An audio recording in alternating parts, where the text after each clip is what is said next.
بسم اللہ الرحمن الرحیم۔ ایک صاحب نے سوال کیا ہے کہ ایک لڑکا جس کی عمر 13 سال کی ہے اور گھر والے یہ کہہ رہے ہیں کہ یہ بالغ ہو چکا ہے، تو اس لڑکے پر نمازیں فرض ہوں گی یا نہیں؟ تو جواب یہ ہے کہ اگر وہ واقعتاً بالغ ہو چکا ہے، یعنی علامات بلوغ میں سے کوئی علامت اس میں پائی جا رہی ہے، مثلاً اسے غسل کی حاجت ہونے لگی ہے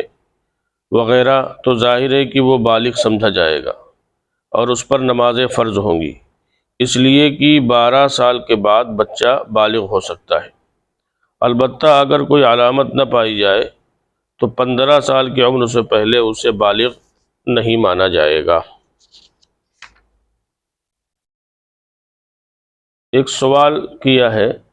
کہ ٹرین پر سیٹ پر بیٹھے ہوئے فرض نماز پڑھنا کیسا ہے؟ تو جواب ہے، جو آدمی کھڑے ہونے پر قادر ہے اس کے لیے ٹرین میں بیٹھ کر نماز ادا کرنا صحیح نہیں ہے، اس سے فرض ادا نہیں ہوتا۔ بعض لوگ اس میں بڑی کوتاہی کرتے ہیں۔ ہاں، اگر کوئی معذور شخص ہے اور اس کے لیے کھڑا ہونا مشکل ہے تو وہ بیٹھ کر پڑھ سکتا ہے، اور اگر قیام پر قادر شخص قبلہ رو ہو کر سنتیں وغیرہ بیٹھ کر پڑھے گا تو وہ درست ہو جائیں گی۔ سوال کیا ہے کہ گدے کے اوپر مصلی بچھا کر نماز پڑھنا کیسا ہے؟ تو اس کا جواب یہ ہے کہ اگر گدا بھاری ہے اور پیشانی اس میں ٹک نہیں پا رہی ہے تو اس پر نماز صحیح نہیں ہوگی، اور اگر گدا ہلکا ہے اور اس پر پیشانی ٹک جائے تو نماز درست ہو جائے گی۔ اسی طریقے سے ایک صاحب نے سوال کیا ہے کہ نماز میں قرات کے متعلق جو تفصیل ہے کہ فجر اور ظہر میں طوال مفصل اور عصر اور عشاء میں اوساط مفصل اور مغرب میں قصار مفصل، تو یہ صرف فرض نماز کے لیے ہیں یا سنتوں اور نفلوں کے لیے بھی ہیں؟ تو اس کا جواب یہ ہے کہ یہ ترتیب صرف فرائض میں مسنون ہے، سنن اور نوافل میں اختیار ہے، جتنا چاہیں جہاں سے چاہیں قرآن کریم پڑھ سکتے ہیں، ان میں کوئی پابندی نہیں ہے۔ ایک سوال کیا ہے کہ 4 رکعت والی نماز میں اخیر کی 2 رکعتوں میں امام کے پیچھے مقتدی قرات نہیں کرتا، لیکن اگر ہم یہی نماز تنہا پڑھیں تو کیا اخیر کی 2 رکعتوں میں قرات کی جائے گی؟ تو اس کا جواب یہ ہے کہ 4 رکعت والی فرض نماز کی آخری 2 رکعتوں میں صرف سورہ فاتحہ پڑھی جائے گی۔ ان رکعتوں میں سورت ملانے کا حکم نہیں ہے، لہٰذا تنہا پڑھنے والا شخص بھی اخیر کی 2 رکعتوں میں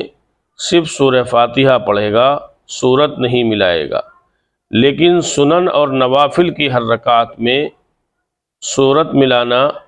ملائے گا۔ ایک سوال کیا ہے کہ فرض کی تیسری یا چوتھی رکعت میں سورہ فاتحہ کے بعد سورت ملا لی تو کیا کرنا چاہیے؟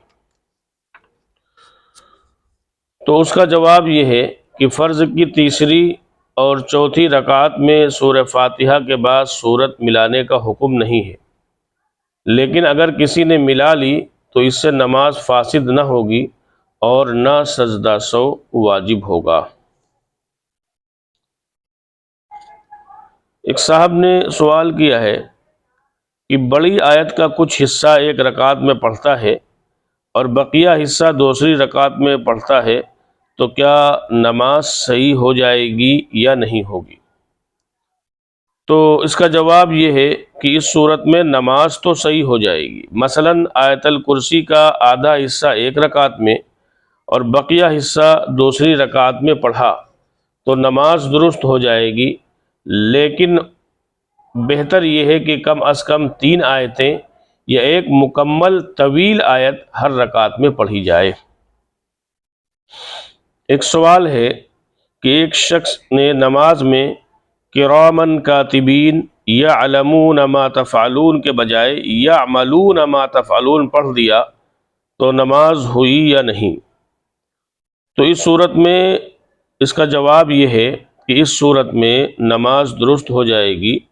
اور یہ توجہ کی جائے گی کہ یعملون سے عمل کتابت مراد ہے، پس معنی یہ ہوں گے کہ وہ فرشتے مخلوق کے اعمال لکھتے ہیں۔ اس توجہ کے اعتبار سے نماز فاسد نہ ہوگی بلکہ نماز درست ہو جائے گی۔ ایک سوال ہے کہ نماز باجماعت کے دوران نیند کے غلبے کی وجہ سے مقتدی کا رکوع یا سجدہ چھوٹ جائے تو اسے کیا کرنا چاہیے؟ تو جواب یہ ہے کہ مذکورہ شخص لاحق کے درجے میں ہے، اس کے لیے حکم یہ ہے کہ جب وہ نیند سے متنبہ ہو تو پہلے اپنا چھوٹا ہوا رکوع اور سجدہ کرے، پھر امام کے ساتھ شامل ہو۔ ایک سوال ہے کہ ایک رکعت میں ایک ہی سجدہ کیا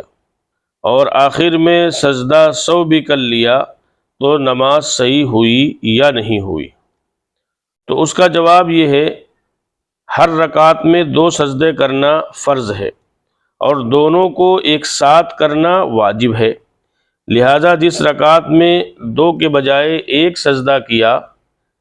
اب سلام پھیرنے سے پہلے وہ چھوٹا ہوا سجدہ ادا کرنا ضروری ہے،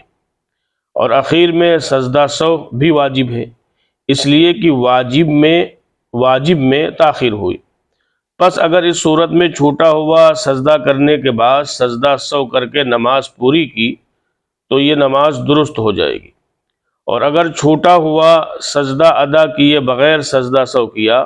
تو نماز درست نہ ہوگی بلکہ اس نماز کو دوبارہ پڑھنا پڑے گا۔ ایک سوال ہے کہ اگر کسی کو التحیات بالکل یاد نہ ہو یا تھوڑی بہت یاد ہو تو وہ نماز کیسے پڑھے گا؟ تو جواب یہ ہے کہ جس شخص کو پوری التحیات یاد نہ ہو اور وہ جس قدر یاد ہے اتنی ہی پڑھ لے، اور بہرحال قاعدے میں اتنی دیر بیٹھے جتنے میں پوری التحیات پڑھی جا سکتی ہے، یہ بیٹھنا فرض ہے اور اس کو سیکھتا رہے۔ ایک سوال ہے کہ گھر میں نماز پڑھاتے ہوئے آہستہ سے سلام پھیر دیا،